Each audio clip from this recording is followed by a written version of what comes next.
Pramod teaching centre में फिर से आप लोग का एक बार स्वागत है।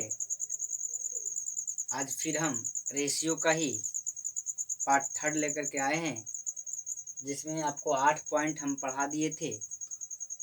आज 8वां पॉइंट में ही एक हिसाब बच गया था, नहीं दे पाए थे, तो आज हम उसको दे करके फिर आगे पॉइंट हम लोग लेकर के चलेंगे। ठीक है, तो ध्यान दीजिएगा, जितना हिसाब आपको बताया जा रहा है वो सब इम्पोर्टेंट है। इस सबको आप लोग देखिए, प्रैक्टिस कीजिए और तब आगे बढ़ेंगे। इसी प्रश्न में ध्यान दीजिएगा, ये प्रश्न आपका बोर्ड पर है। देखिए, ये प्रश्न है आपका a plus B plus C अनुपात b plus C plus D अनुपात इस प्रकार से गया और इसका अनुपात दिया गया है। तो आपसे पूछा गया कि a plus B plus C plus D क्या होगा। a plus B plus C plus D क्या होगा।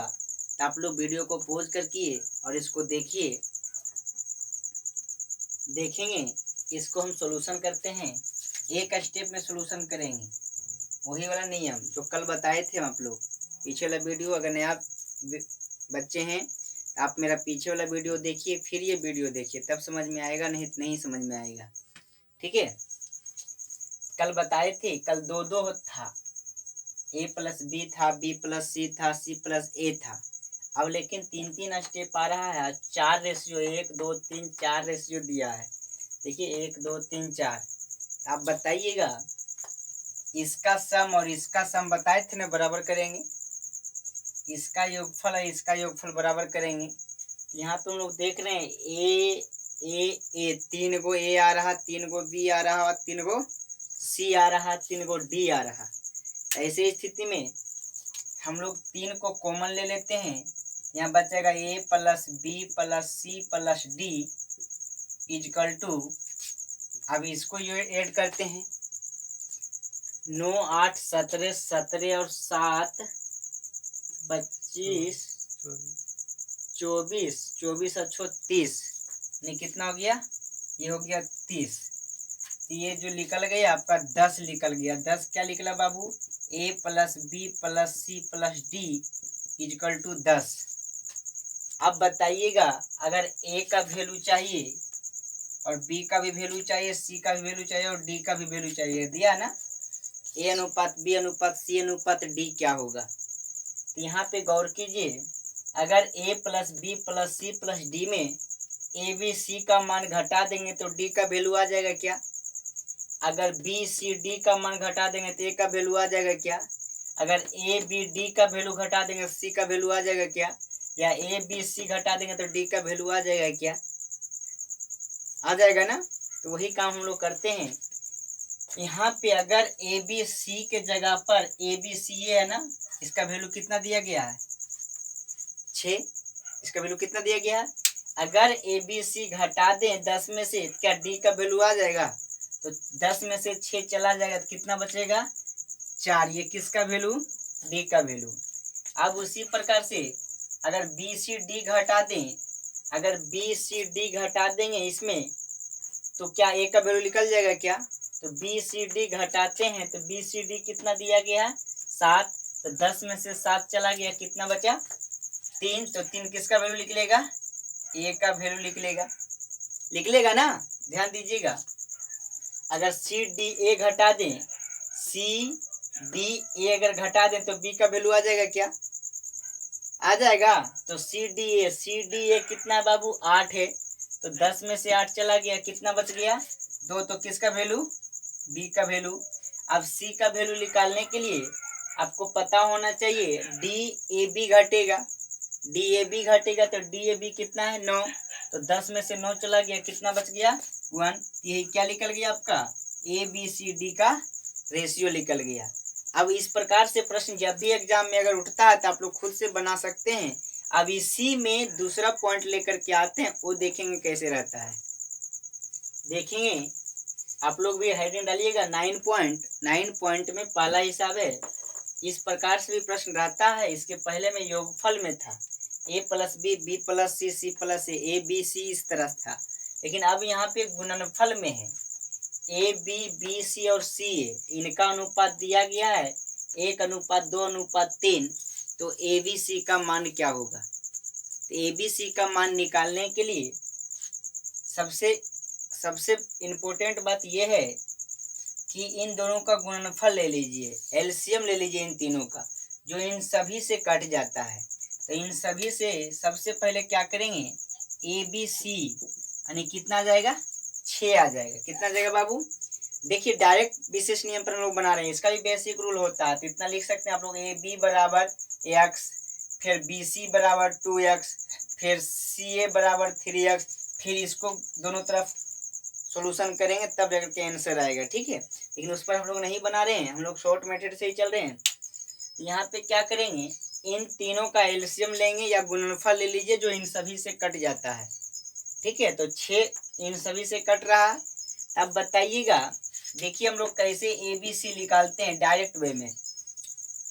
अगर A का वैल्यू निकालना है तो BC यहाँ है क्या, तो BC का वैल्यू कितना बाबू, 2 है क्या? तो अगर हम लोग A पता नहीं है और BC पता है 2, BC कितना पता है, तो इतना को गुना करने के बाद तो इतना हो जाना चाहिए ना, तीनों पद को अगर गुना करेंगे तो 6 आ जाना चाहिए। तब बताइए BC अगर 2 है तो BC में कितना गुना कर दिया जाए कि 6 आ जाए, यानी A का वैल्यू तो वही होगा ना, जितना गुना होगा वही ना A का वैल्यू होगा। तो BC आपको 2 है तो इसमें कितना गुना कर दिया जाए कि 6 आ जाएगा, तो बोल सकते हैं आप लोग 3 गुना किया जाएगा। तो यहाँ पे 3 गुना किया जाएगा, इसका मतलब A का वैल्यू कितना आ जाएगा, 3 आ जाएगा। आ रहा ना समझ में? अब देखिए उसी प्रकार से अगर B का वैल्यू निकालना हो तो AC गुना करना पड़ेगा, AC में कितना गुना कर दिया जाए कि B प्राप्त हो जाएगा। तो AC कितना है बाबू, 3 है। तो 3 अगर यहाँ पे है AC का जगह पर, अब गुना क्या हो जाएगा B, AC के जगह पर कितना है तो 3 है, अब 2 के जगह पर कितना रख दें कि 6 के बराबर आ जाएगा, 6 के बराबर आ जाएगा। तो आप बता सकते हैं B के जगह पर क्या 2 रख सकते हैं क्या, यानी AC अगर 3 है तो 3 में कितना गुना कर दिया जाए कि 6 आ जाएगा। आप बता सकते हैं 2, इसका मतलब B का वैल्यू कितना आ जाएगा, 2। अगर C का मान निकालना है तो AB गुना होगा इसमें, किसमें, इसमें। तो AB कितना बाबू, 1 है, तो 1 में कितना गुना कर दिया जाए कि 6 आ जाएगा। तो आप लोग बता सकते हैं 6 हो जाएगा, यानी C का वैल्यू कितना हो जाएगा, 6 हो जाएगा। यही आपका क्या हो जाएगा, आंसर हो जाएगा। यही आपका क्या हो जाएगा बाबू, आंसर होगा। देखेंगे इसी में दूसरा प्रश्न कैसे रहता है, ये हम लोग बात करते हैं। देखेंगे 9 पॉइंट में ही दूसरा प्रश्न है, इस पर गौर कीजिएगा बाबू। ये सारा प्रश्न आता है, आप लोग को लग रहा होगा कि पता नहीं ये सब क्या क्या है, लेकिन ऐसे ऐसे प्रश्न आप लोग रेशियो अगर पढ़े हैं तो आपको ऑलरेडी पता होगा कि सही है कि गलत है, क्या पढ़ा रहे हैं नहीं पढ़ा रहे हैं। अब इसको अगर सोल्यूशन करने की बात किया जाए, फिर वही नियम आ गया ना, ABBCCA आ गया ना। तो सबसे पहले हम लोग क्या करेंगे, x प्लस वाई का प्लस जेड प्लस ये पूछ रहा अनुपात। तो जब तक हमको x y z का मान नहीं निकल जाता है तब तक क्या हम लोग इसका वैल्यू निकल पाएंगे, क्या नहीं निकल पाएंगे, कभी नहीं निकल पाएंगे। तो यहाँ पे हम लोग बताए थे, सबसे पहला स्टेप क्या बताए थे, इसका गुणनफल या एलसीएम, इनका गुणनफल या एलसीएम। तो 7 या 21, 21 दूनी कितना हो जाएगा, 42, 21 दूना 42। अगर आपको x का वैल्यू निकालना हो, अगर आपका x का वैल्यू निकालना हो, ये जो निकल गया x गुना y गुना z बराबर ना 42, x गुना y गुना z बराबर कितना निकल गया, 42।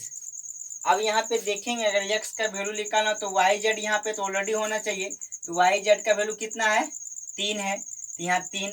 अब इस 3 में कितना से गुना कर दिया जाए कि 42 हो जाए, 3 में कितना से गुना कर दिया जाए कि 42 हो जाए, तो क्या बोल सकते हैं आप लोग, 14 बोलिएगा, 14 42, इसका मतलब x का वैल्यू कितना आ जाएगा, 14 आ जाएगा। आ रहा है ना समझ में?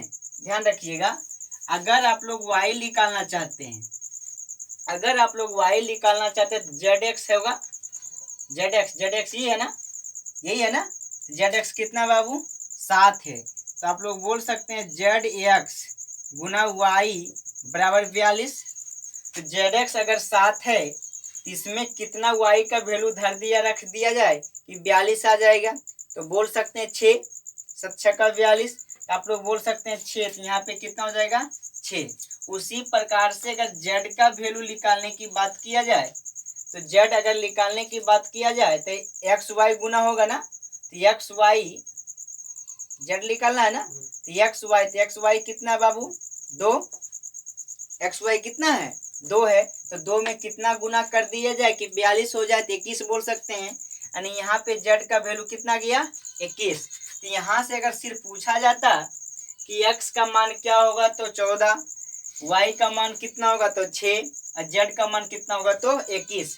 लेकिन आपसे पूछा गया प्रश्न में कि एक्स प्लस वाई अनुपात वाई प्लस जेड अनुपात जेड अनुपात एक्स, एक्स प्लस वाई, इसका मतलब ये दोनों जुटेगा ना, यानी एक्स प्लस वाई यानी 14 प्लस 6 होगा, तो 14 6 कितना होता है 20 अनुपात, उसके बाद y प्लस जेड, तो वाई जेड ही ना, तो ये y प्लस जेड लिख देते हैं, इसे लिखना जरूरत नहीं है। y प्लस जेड 21 प्लस 6, 21 और 6 कितना हो जाता है 27। फिर जेड एक्स क्या बोला है जेड प्लस एक्स, तो जेड एक्स ये दोनों जुटेगा ना, जेड एक्स ही होगा ना, तो 4 1 5, 4 1 5 और 2 1 कितना 3, यानी कितना हो जाएगा 35। यही क्या निकल गया आपका आंसर निकल गया। तो ऐसे प्रश्न को हम लोग कैसे सोल्यूशन कर रहे हैं ये आप लोग देखिएगा। इसी में दूसरा तरह से भी प्रश्न पूछ सकता है इसी का, वो कैसे होता है वो देखेंगे बाबू।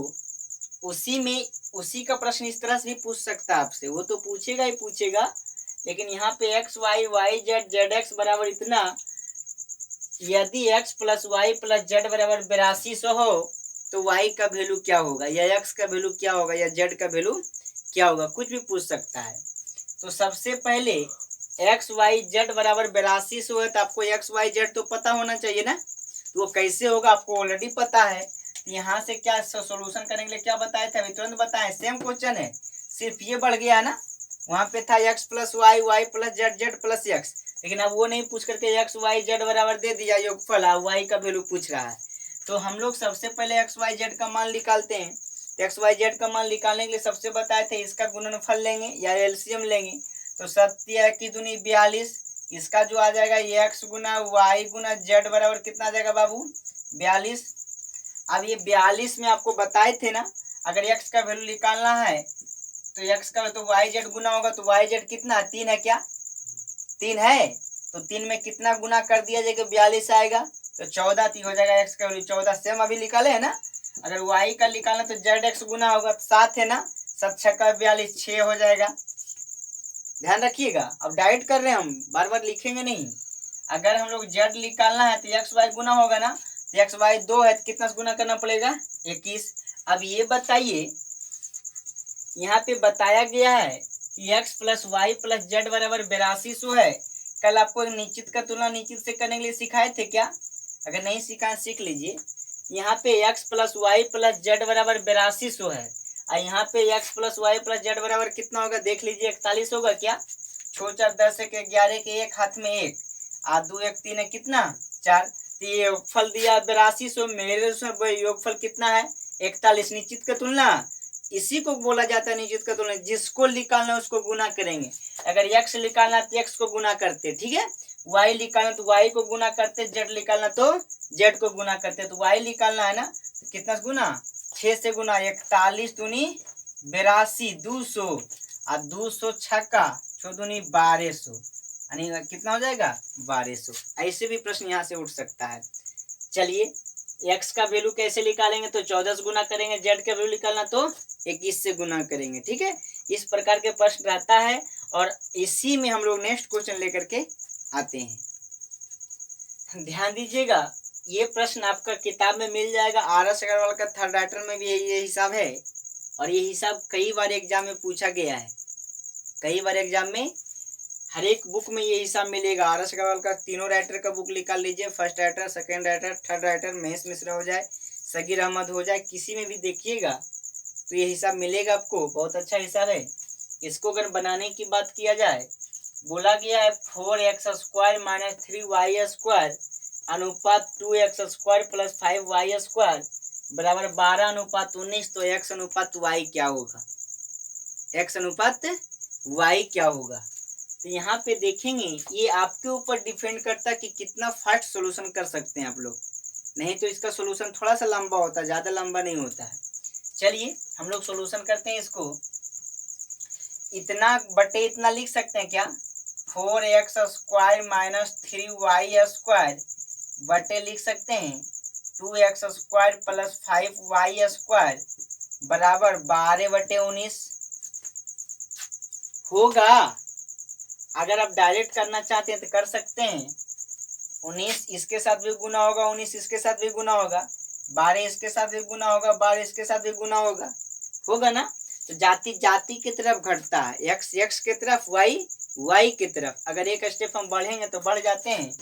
यहाँ पे देखिएगा 19 चौक कितना होता है, 76x² - 19 दिया 57y² बराबर 12 दूनी 24x² + 60y², 60y²। तो इसको इधर लाते हैं, इसको इधर देते हैं, ठीक है। तो 76 में से अगर 24 चला गया तो यहाँ पे कितना बच गया, 52x² बराबर, ये माइनस इधर जाकर प्लस हो जाएगा, क्या ये हो जाएगा 117y², 117y²।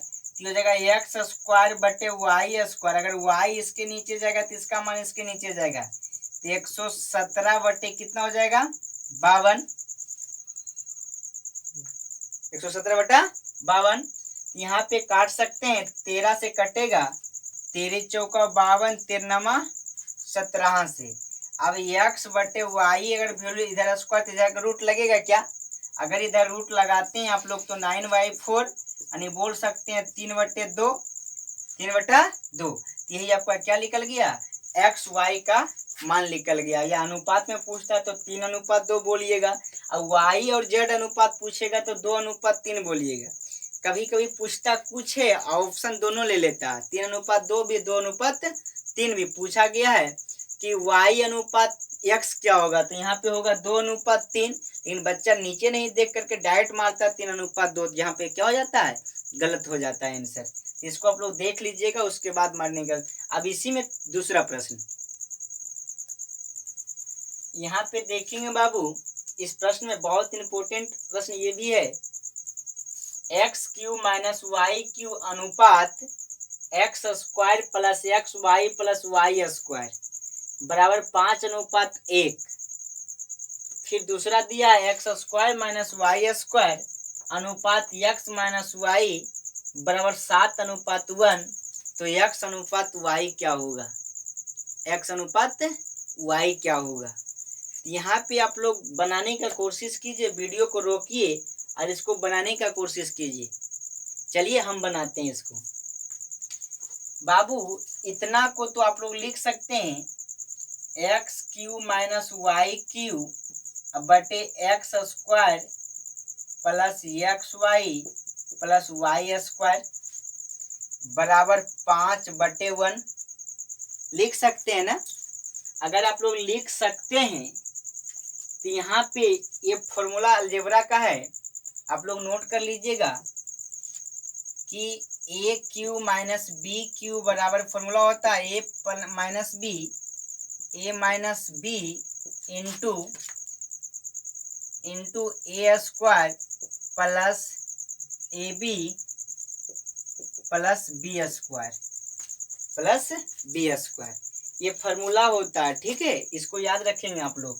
a³ - b³ बराबर a minus b into a² plus ab plus b², ये फॉर्मूला होता है। चलिए तो इतना को तो आप लोग लिख सकते हैं कि x की, इसको लिख सकते हैं आप लोग x - y लिख सकते हैं ना, इंटू x² है ना। देखिए a² एक जगह पर कितना x² प्लस ab बोले तो xy प्लस b² बोले तो y², अब बटा x² plus xy plus y² बराबर 5/1, 5/1। यहाँ पे ये तो खत्म हो रहा है क्या, तिरछा तिरछी गुना होगा ना, तो यहाँ पे आप बता सकते हैं कि x माइनस वाई बराबर कितना निकल गया बाबू 5। इसको रहने दीजिए आप लोग। x माइनस वाई बराबर कितना निकल गया 5। अब यहाँ पे दूसरा पॉइंट पर लेके चलते हैं। यहाँ पे जो बात किया है x square minus y square बटे, इसको लिख सकते हैं एक्स माइनस वाई बराबर 7/1। अब इसका भी ए स्क्वायर माइनस बी स्क्वायर का फॉर्मूला आप लोग को पता होगा। ए स्क्वायर माइनस बी स्क्वायर होता है ए प्लस बी इंटू ए माइनस बी, होता है ना। तो इतना को तो आप लोग लिख सकते हैं कि x plus y into x minus y, अब बटे में कितना है एक्स माइनस वाई बराबर कितना हो जाएगा 7/1। 7/1 ये से ये खत्म हो गया, यानी एक्स प्लस वाई बराबर कितना निकल गया 7। अब देखेंगे योगफल भी पता हो गया, अंतर भी पता हो गया, ठीक है ना। तो एक छोटा नियम होता है, या तो फिर इसको एक्स को इसको दोनों को जोड़ के बनाते हैं आप लोग समीकरण बना करके। लेकिन एक चीज आपको बता देते हैं कि अगर अंतर पता हो जाए, दो अंकों की संख्या का योगफल पता हो जाए, अंतर पता हो जाए, तो बड़ी संख्या निकालना है तो जोड़ के दूसरे भागा, और छोटी संख्या निकालना है तो घटा के दूसरे भागा।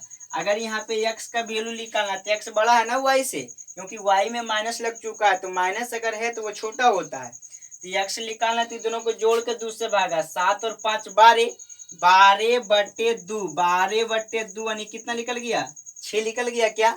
अगर y का वैल्यू निकालना तो घटा के दूसरे भागा, 7 में से 5 चल गया, 2 बचा क्या, तो 2/2 यानी कितना निकल गया 1।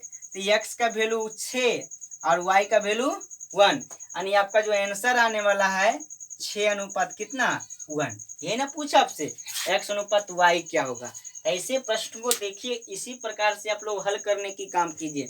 अब इसका शॉर्ट तरीका बोलिएगा तो फिर वही है, माइंड में करने के लिए शॉर्ट होना चाहिए, ये फॉर्मूला याद होना चाहिए। जैसे फॉर्मूला नजर आएगा ये बोलेगा कि ये दोनों तो आपस में कटेगा, तो यहाँ पे बचेगा x माइनस वाई, यहाँ भी बोलेगा तो ये नीचे वाला कटेगा तो x प्लस वाई, तो x माइनस वाई बच गया और x प्लस वाई बच गया। तो x का भी निकालना तो जोड़ के दूसरे भागा, और y का निकालना तो घटा के दूसरे भागा, हो गया शॉर्ट। अब ध्यान रखिएगा, इसी में दूसरा प्रश्न लेकर के आते हैं। देखेंगे इस प्रकार के प्रश्न में हम लोग कैसे सोल्यूशन करते हैं। इसमें कोई लंबा लिफाफा नहीं, इसमें ज़्यादा दिमाग नहीं लगाना है। यहाँ पे बोला गया है कि x अनुपात y बराबर 3:1, तो x³ माइनस y³ बटे x³ प्लस y³ क्या होगा। तो बस साधारण सी बात है, यहाँ तो हमको कोई टेंशन ही नहीं है। इसका मतलब वो x का वैल्यू 3 है, y का वैल्यू 1 है, तो आराम से रख दीजिए। तो 3 का क्यू हो जाएगा कितना 27, माइनस क्या चीज माइनस 1 का क्यू 1, अब बटे 3 का क्यू कितना हो जाएगा 27 प्लस 1 होगा ना। तो 27 में से 1 चला गया, कितना बच गया 26, 27 से कितना हो जाएगा 28, इसको काटिएगा 13 बटे कितना 14, यही आपका क्या हो जाएगा आंसर हो जाएगा। अब इस प्रश्न में दो हिसाब है, इसी का वैल्यू लेकर के यहाँ भी बनाना है, इसका भी बनाना है, ध्यान रखिएगा। नेक्स्ट क्वेश्चन का बात है कि a अनुपात b अनुपात c बराबर 2:3:5, तो a plus b plus c बटे c क्या होगा। तो फिर वही नियम आ जाएगा, a के जगह पर 2, b के जगह पर 3, c के जगह पर 5। तो यहाँ पे क्या होगा, आराम से लिख सकते हैं 2 + 3 + 5 अब बटे 5 होगा ना। तो 5 3 8 2 10 यानी 10/5 यानी कितना गया बाबू 2 आंसर हो गया। अब इसी का ये देखिएगा, ध्यान रखिएगा बाबू, क्वेश्चन को पकड़ने का तरीका हमको बता देते हैं। ये प्रश्न में आप लोग जो आंसर मारने वाले हैं, आप लोग फिर मारिएगा कि 2 + 3 + 5 अब बटे 5, आंसर कितना हो जाएगा 2। जो सारी आंसर गलत है। आंसर क्या है ये प्रश्न का, ये गलत है। अब बोलिएगा ये क्यों सही हो गया, ये क्यों गलत हो गया। ऐसे प्रश्न में अगर यहाँ पे अंक आ जाता है, क्या आ जाता है अंक 2 4 6 8 10 15 आ जाता है, तो हम लोग क्या करेंगे आंसर नहीं दे सकते हैं। यहाँ भी A B C D ही लगा हुआ रहना चाहिए। अगर यहाँ पे C भी लगा रहता तो आंसर आपको मिल सकता था, लेकिन सिर्फ अगर अंक आ गया, डिजिट आ गया, तो हम लोग ज्ञात नहीं कर सकते हैं। इसका जो आंसर होगा ज्ञात नहीं किया जा सकता। इसका आंसर क्या होगा? ज्ञात नहीं किया जा सकता। ऐसे जब भी अनुपात वैल्यू लेता है प्रश्नल का और उसके बाद ऊपर में देता है ABCD करके और नीचे में कोई अंक दे देता है, तो ऐसे प्रश्न को हम लोग क्या करेंगे? ज्ञात नहीं किया जा सकता है। अब देखेंगे इसमें एक प्रश्न और आपका बच गया है, फिर ये आपका 9वां जो होगा 9 पॉइंट खत्म हो जाएगा, 10वां पॉइंट पर हम लोग बात करेंगे। अभी 9 पॉइंट का एक हिसाब और बचा हुआ है। देखेंगे 9 पॉइंट का आखिरी हिसाब ये है आपका, यहाँ पे बात किया गया A अनुपात B अनुपात C बराबर 2 अनुपात 3 अनुपात 5, तो B प्लस C बटे A इस प्रकार से व्हाट पूछा गया है। तो आपको अभी बताए थे ऐसे प्रश्न में हम लोग A का मान 2, B का मान 3, C का मान 5 ऑलरेडी रख सकते हैं, उसमें कोई डाउट नहीं है। कुछ कहीं भी घुमा के प्रश्न कर ले, आप लोग खुद ऑलरेडी बना सकते हैं। यहाँ पे B कितना बाबू? 3 और 5 कितना हो जाएगा? 8। अब बटे कितना हो जाएगा? 2 होगा क्या? होगा अनुपात। चलो यहाँ पे C कितना बाबू? 5 A कितना? 5 2 7 अब बटे 3 होगा। चलो अब यहाँ पे बात करते हैं B प्लस A। B कितना है बाबू? 3 और 2 5 अब बटे 5 होगा ना? 3 और 2 5 बटे 5। यानी यहाँ पे आप लोग देखेंगे ये जो आपका आ गया ये 4 आ गया, ये 7 बटे 3 आ गया, अनुपात 1 बटे 1 आ गया। इसके बीच नीचे नहीं कुछ है तो 1 है। तो याद है एक नियम बताए थे, अनुपात भिन्न के रूप में रहेगा तो कैसे बताएंगे? ऐसे करके भी बनाए थे ना, तो हर का एल्सियम लेकर के, हर का एल्सियम लेकर के, तो इसका एल्सियम 3 हो जाएगा। यहाँ भी 3 गुना, यहाँ भी 3 गुना, यहाँ भी 3 गुना, तो हो जाएगा कितना? 12 अनुपात 7 अनुपात 3। यही आपका क्या हो जाएगा? आंसर हो जाएगा। यही आपका क्या हो जाएगा? आंसर हो जाएगा। हम लोग 9 पॉइंट को क्लियर किए। नेक्स्ट वीडियो में आप लोग को 10वां पॉइंट पर बात करेंगे, जो बहुत इंपॉर्टेंट है, बहुत VVI प्रश्न। 10वां पॉइंट अभी बेसिक क्लास में, किसमें? बेसिक क्लास में 3 से 4 वीडियो बनेगा मेरा, और उसमें आपका एकदम जितना भी फंडामेंटल टाइप का रेशियो है सारा खत्म हो जाएगा। उसके बाद फिर हम लोग आगे बढ़ेंगे। अगर मेरा वीडियो जाते जाते इतना बात जरूर कहेंगे, अगर मेरा वीडियो आप लोग को अच्छा लग रहा है लाइक सब्सक्राइब जरूर कीजिए, अपने दोस्त के साथ शेयर जरूर कीजिए। कल मिलते हैं फिर। Bye, good night.